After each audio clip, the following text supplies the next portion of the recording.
Geometry का base है triangle last होने जा रहा है। इसमें तुम लोगों को बतलाए थे त्रिभुज का क्षेत्रफल की परिभाषा पाठ 28 है। इसमें त्रिभुज का क्षेत्रफल किसे कहते हैं, तो सिर्फ क्षेत्रफल किसे कहते हैं ये तो बतला दिए थे। किसी भी आकृति के द्वारा घेरे गए जगह को उस आकृति का क्षेत्रफल कहते हैं। कोई भी आकृति हो, जितना स्थान घेरेगा वही स्थान उस आकृति का क्षेत्रफल कहा जाएगा, है ना ऐसी बात। अब कोई त्रिभुज है, त्रिभुज तो 3 भुजा से घिरा क्षेत्र होता है। तो मान लो ये ABC कोई त्रिभुज है, तो त्रिभुज की पहली भुजा AB, दूसरी भुजा BC, तीसरी भुजा AC के द्वारा देखो ये जगह घेरा गया है ना जी। तो त्रिभुज का क्षेत्रफल किसे कहेंगे? त्रिभुज में 3 भुजा होती है, पहली भुजा, दूसरी भुजा, तीसरी भुजा। तो त्रिभुज के तीनों भुजा के द्वारा घेरे गए स्थान को त्रिभुज का क्षेत्रफल कहेंगे। चतुर्भुज में 4 भुजा होती है, तो चतुर्भुज का क्षेत्रफल किसे कहेंगे? चतुर्भुज के चारों भुजाओं के द्वारा घेरे गए जगह को, ये जगह न घेरा जा रहा है तो ये घेरे गए जगह चतुर्भुज का क्षेत्रफल कहलाएगा। वृत्त का क्षेत्रफल, ये वृत्त है तो वृत्त, इस वृत्त के भीतर वृत्त का ये परिधि है, तो इस परिधि के द्वारा देखो ये जगह घेरा गया है, यही जगह वृत्त का क्षेत्रफल कहलाएगा। तो किसी भी आकृति के द्वारा घेरे गए जगह को उस आकृति का क्षेत्रफल कहते हैं। तो ये हमेशा के लिए याद रह जाएगा। तो पहले भी बतलाए थे, जस्ट इसको हम लिख देते हैं। देखो क्षेत्रफल पहले भी बतलाए थे, सिर्फ क्षेत्रफल किसी भी आकृति के द्वारा घेरे गए जगह को उस आकृति का क्षेत्रफल कहेंगे। अगर वृत्त है तो वृत्त के द्वारा जितना जगह घेरा जाएगा वृत्त का क्षेत्रफल कहलाएगा। त्रिभुज के द्वारा जितना जगह घेरा जाएगा त्रिभुज का क्षेत्रफल कहलाएगा, है ना।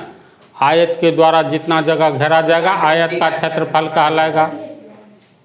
तो अब यहाँ पर त्रिभुज ABC है, तो त्रिभुज की 3 भुजाओं के द्वारा घेरे गए जगह को त्रिभुज का क्षेत्रफल कहते हैं। त्रिभुज में तो 3 ही भुजा होती है ना, तीनों के द्वारा जितना जगह, जैसे त्रिभुज ABC में तीनों भुजा के द्वारा ये रंगीन भाग जो है जिसको हम रंग दिए हैं, यही रंगीन भाग त्रिभुज ABC का क्षेत्रफल कहलाएगा। DEF में ये जो हम बुनका दिए हैं बिंदु बिंदु रंगीन भाग, ये रंगीन भाग जगह है। त्रिभुज DEF के भीतर इतना जगह है, तो यही जगह त्रिभुज का क्षेत्रफल कहलाएगा। त्रिभुज DEF का क्षेत्रफल इस टाइप का त्रिभुज है, तो GHJ में ये भीतर वाला जगह जिसको हम रंग दिए हैं बिंदु से, ये रंगीन जगह त्रिभुज GHJ का क्षेत्रफल कहलाएगा। छोटी सी बात है ना। तो अब त्रिभुज का क्षेत्रफल होता है कितना, तो इसके बारे में जान लो। त्रिभुज का क्षेत्रफल होता है 1/2 गुने आधार गुने ऊंचाई। ये त्रिभुज के क्षेत्रफल पूरे दुनिया में चलता है, किसी भी त्रिभुज के लिए ये सत्य है। हाँ, हाफ गुने बेस गुने हाइट। तो ये क्षेत्रफल का जो त्रिभुज का क्षेत्रफल हर एक तरह के त्रिभुज के लिए ये क्षेत्रफल है। कोई भी त्रिभुज हो उसका क्षेत्रफल यही होता है। दूसरा है, ये तो पहला हो गया, दूसरा होता कैसे होता है अभी तुम लोग को नहीं इसके बारे में पढ़ना है, फिलहाल मान लो इतना होता है। और दूसरा होता है त्रिभुज का क्षेत्रफल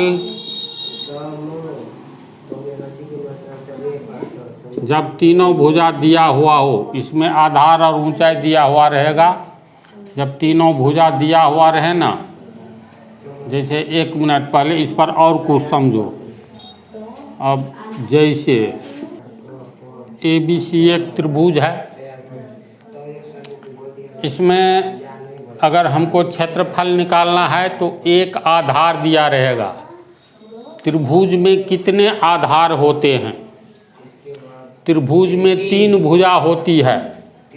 तो अगर हम लोग BC को आधार मानेंगे तब BC आधार के लिए ऊंचाई क्या होगा? तो BC आधार के सामने वाली शीर्ष से BC पर जो लंब खींचोगे यही लंब इसका ऊंचाई हो जाएगा। तो ये हम लोग AO लंब खींचे, AO लंब BC पर, तो ये हो गया तुमको 90 डिग्री। लंब का अर्थ हो गया 90 डिग्री। तो यहाँ पर देखो त्रिभुज का क्षेत्रफल ऐसे भी हम लोग संक्षेप में लिखेंगे। त्रिभुज लंब कितना जरूरी है? ABC, ये अलग टॉपिक हम अगले पार्ट में बतलाएंगे। त्रिभुज की ऊंचाई किसे कहते हैं, तब पता चलेगा लंब खींचना क्यों जरूरी है। तो त्रिभुज का क्षेत्रफल, त्रिभुज ABC का क्षेत्रफल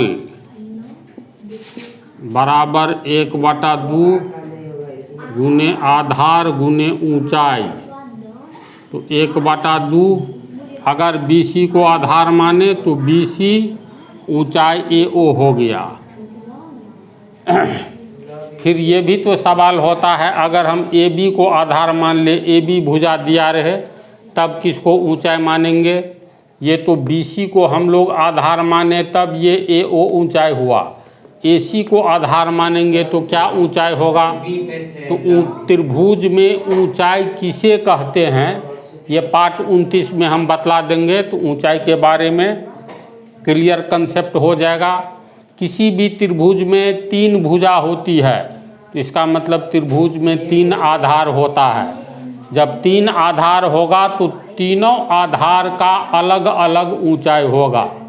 ये नेक्स्ट टॉपिक के नेक्स्ट पार्ट के लिए ये रहने दो, जस्ट अगले पार्ट में बतलाएंगे त्रिभुज में ऊंचाई कितने तरह के होते हैं। तो आंसर है 3 तरह के ऊंचाई होते हैं, हाइट। तो इसकी परिभाषा क्या होती है हम बतलाएंगे। तो त्रिभुज का क्षेत्रफल निकालना है, तो त्रिभुज ABC का क्षेत्रफल, अगर BC भुजा दिया है, ये ऊंचाई दिया है, तो 1/2 गुने आधार गुने ऊंचाई, आधार हो गया BC तो ऊंचाई हो गया AO। आधार अगर AC होगा तब कहाँ से ऊंचाई खींचेंगे, आधार AB होगा तब क्या ऊंचाई होगा अगले टॉपिक में। लेकिन फिलहाल त्रिभुज ABC का क्षेत्रफल, इसको संक्षेप में कैसे लिखेंगे? तो देखो एरिया मतलब होता है क्षेत्रफल, होता है ना, इसको ध्यान से समझ लो, इसी का काम होगा सब जगह। तो हम लोग जैसे त्रिभुज ABC का क्षेत्रफल ये लिखे हैं ना, तो इसको लिख सकते हैं AR, एरिया में से AR ले लो, अब फिर कोष्ठ दे दो, ABC लिख देना है। त्रिभुज का ये नहीं जो त्रिभुज ABC लिखना है, ये नहीं लिखना है, बल्कि AR का अर्थ हो गया एरिया, कोष्ठ ABC। तो ABC 1 2 3 1 2 3, त्रिभुज में 3 शीर्ष होते हैं, वर्टेक्स, तीनों का नाम होता है। तो कोष्ठ में वही नाम लिख दो, पीछे में एरिया AR लिख दो। तो इसका अर्थ हो गया त्रिभुज ABC का एरिया, यानी त्रिभुज ABC का क्षेत्रफल। हाँ, ये वाला कोष्ठ में देना जरूरी है। तो इसको क्या कहेंगे? इसको कहेंगे त्रिभुज, 3 शीर्ष है तो त्रिभुज ABC का एरिया यानी क्षेत्रफल। तो इतनी बात जो लिखेंगे, अब संक्षेप में इतना ही लिखा जाएगा, समझा सब? तो ये तो हुआ त्रिभुज का एक क्षेत्रफल। दूसरा क्षेत्रफल आधारित है परिमिति पर, तो परिमिति पहले बतला देते हैं तब बतलाएंगे, इसको उतारो। अगला टॉपिक है त्रिभुज की परिमिति। तो किसी त्रिभुज के तीनों भुजा के योग को त्रिभुज की परिमिति कहते हैं।